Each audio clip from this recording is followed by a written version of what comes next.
saw this on Boardroom. Rich Kleiman and Kevin Durant's media company that is a really good follow on Instagram. Gives you a lot of stuff. They are a good Instagram follow. Can't confirm. Turning a little like Robin Leach with some of the homes and the real estates. I saw a mansion in Hong Kong sold for $111 million. I was just looking Not at that exactly sure that has to do with sports business, but I guess we're expanding the brand. That's fine. Just looking at that in the break. It's like 6 pools, really? This thing literally looks like a hotel. Wait, that's a house? Yeah, that's one guy's house. No, it's not. That's a resort, B. There's like a photo of the concierge in the house. Anyway, I digress. They put up a list of the top 10 highest paid athletes in American team sports. And I am all for athletes getting paid. I think for the most part, despite the high salaries, they're often underpaid and they're overexposed. And there are a million people who want a million things from them. So go out there and get your money. But I think there's something that when you look at this list of 10 and you're looking at your own teams and how they choose to invest in athletes, you might start to see a correlation between winning and spending bread. At number 10, it's the Browns, Deshaun Watson. That's disgraceful. I mean, we can get into the Deshaun Watson stuff later, but this is a joyful show, and I want to try to bring some light into the universe this week. That is just dark and toxic and negative energy. Number 10, the Browns are not going to win anything from that deal. At number 9 is the Nets, Kevin Durant. What have they won? They won as many playoff games as the Knicks did last year. He didn't play for one of the years. And the second year, they didn't get out of the second round. Now, he played great. If he had a smaller foot, maybe they get to a conference finals. But they didn't. And they haven't won anything. And now their franchise is in the toilet, and they have no idea what's going to happen the next 5 years. They got swept. But I forget who they got swept by this year. I don't remember that either. Peyton Pritchard and the Boston Celtics. There you go. If you were like still a single man and you were out in Boston, would you tell people you're related to Peyton Pritchard to try to like get some I would probably love? tell them I am Peyton Pritchard. At number 8, it's Jimmy Butler, and I like the deal for Miami. Miami's the one NBA franchise that can cut huge checks to players and it doesn't work out, and they're okay. Like Tyler Johnson, here's $50 million, and it just doesn't matter. Duncan Robinson, here's 120. It just doesn't matter. I don't know why Miami can do this, but Jimmy Butler deserves every penny, and that is a deal on this list that I would sign off on. Embiid at number 7. We love Joel Embiid. We do. Availability is a skill set. I can't count on him to be available. I can't pay him $50 million a year to maybe show up and play hopefully. They're not winning anything with the process. I'm sorry there, TJ. I mean, it's another deal. How about Bradley Beal at $50 million? What are the Wizards winning? You know what I think of often when I think of Brockman when people say, "What are we doing here, people?" I feel like that's become your signature phrase in a lot of ways. I love saying that. Say that to What me are we every doing weekend. here? What are we doing here? Del Tufo will claim that it was his phrase that Brockman adapted. Probably. Yeah. The idea is to win, right? $50 million. I love Bradley Beal. Great player. If Brockman had walked into the Washington Wizards front office meeting and simply said, "Folks, what are we doing here? Why are we doing this? Stop." Right. I think the Wizards would be back in the playoffs. Get it together.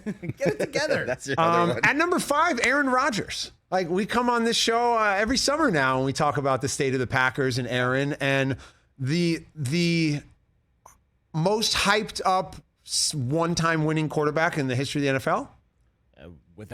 Joe Namath, but yes. I mean, there's more hype on Aaron's greatness than there is on Joe's. Joe is looked at for that one Super Bowl and for a great career. Yeah, Joe's in the Hall of Fame on one win. Right. Bro, Joe Namath won the Super Bowl in 69. This is 2022. We're still talking about it. It feels like Aaron Rodgers won a Super Bowl in 69. It does. So, but by the way, he has only been to one. Russell Wilson has at least been to 2. All right, Steph Curry, obviously worth it. Yes, changed the game. Except I coached at a basketball camp last week in the Hamptons. The kids were a lot tougher than you might think. And the amount of three-point shooting from 12-year-olds from 30 feet is disgusting. Steph absolutely ruined ridiculous. the game. Okay? It's unbelievable. Hot take, Steph ruined the game? Ruined the game. Because guess what? Not everybody's Steph Curry. Steph Curry has a skill set. The man's been blessed by God. Also, not everyone can on the pull up from youth 30 level and the it. pickup game. Like, I played in the park last week, and some guy did some Steph Curry shot, and he missed it, and I pulled him aside. I said, "Listen, if you make that shot with any consistency, you should be making like a mid-level exemption, at least in the NBA. You should not be on 76 in Riverside playing 4-on-4 half court with me in a Bonzi Wells jersey." At number 3, Nikola Jokic, $54 million. Listen, all my friends love this man. They think he's the greatest thing coming out of Serbia since beige food. I'm not a Jokic guy. They're never going to win anything. No. What do you mean? His two best teammates didn't play this year. This man was kicked out of an elimination game for pushing somebody in the playoffs 2 years ago. Got swept out of the playoffs. Pushing is putting it lightly. Right, exactly. He tried to murder a Morris twin. I'm just not into Jokic. I think he has a ceiling for his greatness. I don't think he can elevate his team to get to that next level. And the same's probably true for the two guys on the top of this list for the boardroom highest paid players in North American team sports. Shout out to Jess Holtz over at CAA, one of the best agents in the game.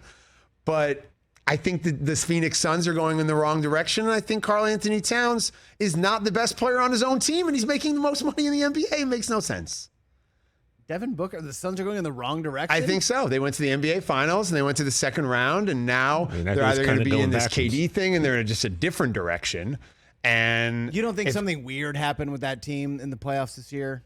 I've heard some things. Yeah, I know. So I think that's what I'm saying. You think that's what it really was? Something weird happened. You don't just win 60. What, they win 63 games? Yeah, but when your point guard is 38 and attributes his greatness to beyond meat, I think it's not a sustainable business model. Also, remember, though, the point guard had 2 bad games, though, guys. Remember the game before? Terrible. But Luka destroyed those. But he had, remember the game he went 16 for 16 or whatever? Right, he had a perfect basketball game. And then the next 2 or 3 games were awful, but... Don't you think that, we should give Chris Paul the benefit of the doubt there, that there is something weird that happened? Suns in the Western Conference Finals next year or not? Do they have Kevin Durant? I'm asking that right now in July. They're a different team if they have Kevin Durant. It's a different conversation. Revisionist history, cold takes might say Ben said they're they got Kevin Durant and they brought Earl Monroe took a limitless pill and he's playing for them. Hey, I could have used a grip of them pills, bro. Like the Pearl? Yeah, sure. Okay, it's a different conversation. The Suns are still very good at basketball. They're still the point I'm making with all this is that if you look at this list of guys, it's a lot of noise and a lot of greatness, amazing players, not a lot of championship rings. And I don't know if there's a direct correlation. You want your team to be investing in winning. You want your team spending money on the best players of the sport. But I think there's something like 5 championships on this list. Out of 10 guys who should be making all this money, I would expect more than 4 of them are Steph's and 1's Aaron's. And so the teams with the highest paid players and the teams that try to construct their team with the biggest stars and some schmendrakes, it just doesn't work out in today's sports landscape. Look at the Angels. Oh, yeah, of course. Right, we talk about that. Well, I don't understand. They lost again yesterday to the Orioles. How does that... Orioles, hottest team in baseball. Yeah, they are on fire right now. The greatest player since Mickey Mantle and the greatest two-way player the only two-way player since Babe Ruth, and you're in the toilet. They lost 14 games in a row. It's something deeper than that. We're going to try and figure it out this week.